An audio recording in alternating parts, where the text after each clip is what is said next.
In today's video, I'm going to teach you how to set up user roles and invite users in Zoho Books, whether you're an administrator looking to streamline team collaboration, or you're simply new to the Zoho Books platform.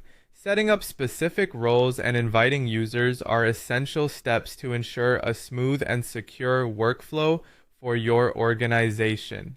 So, let's dive right into it. First, you'll want to make sure you're on the Zoho Books dashboard. This dashboard is essentially your command center where you'll be managing all your financial documents and ensuring everything runs smoothly. With its user-friendly interface, you should notice some highlighted areas that guide you through the navigation process. By clicking on these highlighted elements, you'll be directed to a settings area specifically designed for managing users. Once you're in the settings section, your next move is to locate the option labeled users and roles. This is the focal point for all user and permission management activities. Proceed by clicking on this option and it will lead you to a new page where you can begin the process of inviting users to your account.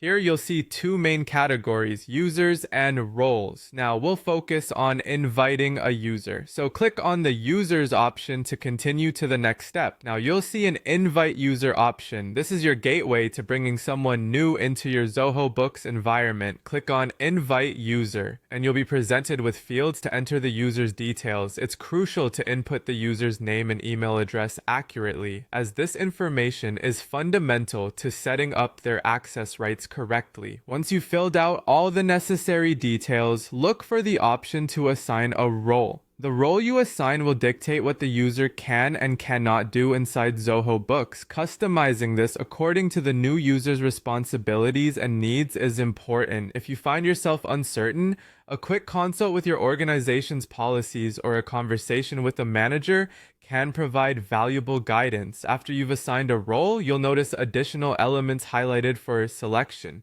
Follow these highlights to complete the invitation process. As you reach the final step, you'll find an option to send invite. Clicking on this will send an email invite to the user, enabling them to join the team on Zoho Books and begin their tasks. With the user successfully invited, you can now shift your focus to the roles section. This part allows you to adjust or view specific role settings, perhaps modifying permissions to better align with your team's requirements. Click on Roles, then select the specific role name that you wish to amend or explore further. So there you have it. You've now invited users and managed roles within Zoho Books, thereby creating a tailored and efficient workspace. Thanks for watching, and I hope you found this guide helpful. Be sure to subscribe for more insightful tutorials and guides.